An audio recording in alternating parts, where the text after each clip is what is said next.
Hello NEET friends. Nernst ஈக்குவேஷன்ல லாகோட value தப்பா சப்ஸ்டிட் பண்றீங்களா? அப்போ ஃபுல் கொஸ்டினும் இந்த எம்எஃப் கொஸ்டினுக்கு நீங்க கரெக்டாக சால்வ் பண்றீங்களா? இந்த மாடலை பேஸ் பண்ணி ஒரு நீட் ஸ்டைல் கொஸ்டினை சால்வ் பண்ணி பார்ப்போமா? எஸ், வாங்க ஒரு நீட் ஸ்டைல் கொஸ்டினை சால்வ் பண்ணி பார்க்கலாமா? ஃபர்ஸ்ட் செல் ரியாக்ஷன் கொடுத்துருக்க செல் ரியாக்ஷன் என்ன? Zn2 plus salt bridge Cu2 plus and Cu. ஓகேவா? ஸோ ஒரு கொஸ்டினை பார்த்தோன்னே அதோட ஆன்சர் என்னவா இருக்கலாம் அப்படின்னு சொல்லி கெஸ் பண்ணுறதுக்கான ட்ரிக்ஸை நான் இந்த வீடியோட எண்டிங்கில் சொல்கிறேன். இந்த வீடியோ ஃபுல்லாக பாருங்க.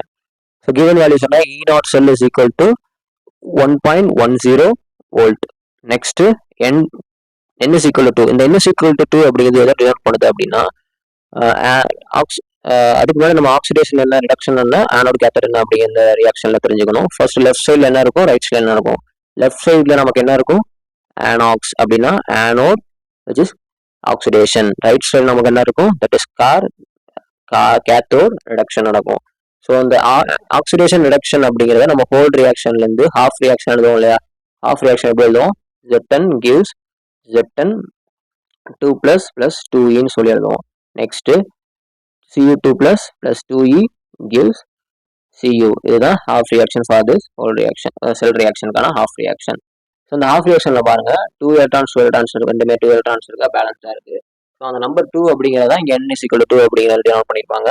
நெக்ஸ்ட் T அப்படிங்கிற temperature T is equal to 25 degree Celsius is equal to 298 kelvin. First step என்ன பண்றோம் அப்படின்னா writing Nernst equation. Nernst equation as we know E is equal to E0 minus 0.0591 divided by n log Q. log Q. இந்த Qங்கிறது என்ன அப்படின்னா reaction quotient. அந்த ரியாக்ஷன் கோஷன்ட்டை எப்படி ஃபைண்ட் பண்றோம் அப்படிங்கிறதா நெக்ஸ்ட் ஸ்டெப். ஃபர்ஸ்ட் அதுக்கு ஓவரால் ரியாக்ஷன் எழுதிக்கோங்க. ஓவரால் ரியாக்ஷன்னா Zn plus Cu2 plus gives Zn2 plus Cu. Quotient is equal to formula என்னது? Product by reactant. Product by reactant எழுதும் போது சாலிட்ஸ் தவிர்த்து எழுதணும். சாலிட்ஸ் தவிர்த்து எழுதணும் அப்படின்னா Zn2 plus Cu2 plus அதோட வேல்யூ 0.01 divided by 1. நமக்கு என்ன ஆன்சர் கிடைச்சிருக்கு? 10⁻² அப்படிங்கிற ஆன்சர் கிடைச்சிருக்கு. ஸோ அந்த 10⁻² வேல்யூ எங்க சப்ஸ்டிட் பண்றோம்? லாக் கியூல சப்ஸ்டிட் பண்றோம். லாக் கியூல சப்ஸ்டிட் பண்ணா நமக்கு என்ன கிடைக்கும்? Log Q is equal to log 10⁻² is equal to என்ன வேல்யூ? எனிதிங் 10 பவர் எனிதிங் இருந்தாலும் அது லாக் போடும்போது நமக்கு வேல்யூ என்ன தான் கிடைக்கும்? பவர்ல இருக்க வேல்யூ தான் கிடைக்கும். ஸோ ஆன்சர் இங்கே நமக்கு என்ன வரும்? -2 அப்படிங்கிறது வரும்.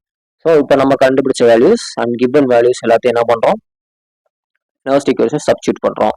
Is equal to 1.10 minus 0.0591 divided by 2 and நம்ம Q ஓட வேல்யூ என்ன? -2. 2 கேன்சல் ஆயிரும்.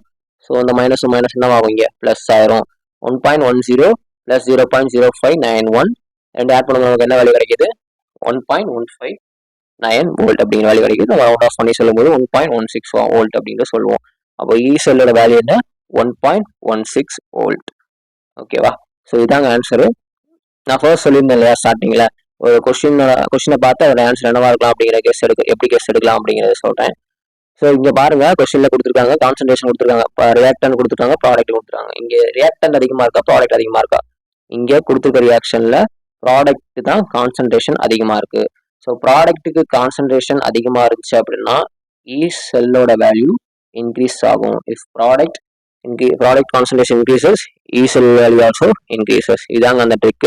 இந்த EMF கொஸ்டின் நீங்க தப்பா சால்வ் பண்ணிருந்தா கீழே கமெண்ட் பண்ணுங்க. எலக்ட்ரோகெமிஸ்ட்ரி டவுட்ஸ் வேணும்னா சப்ஸ்கிரைப் பண்ணுங்க.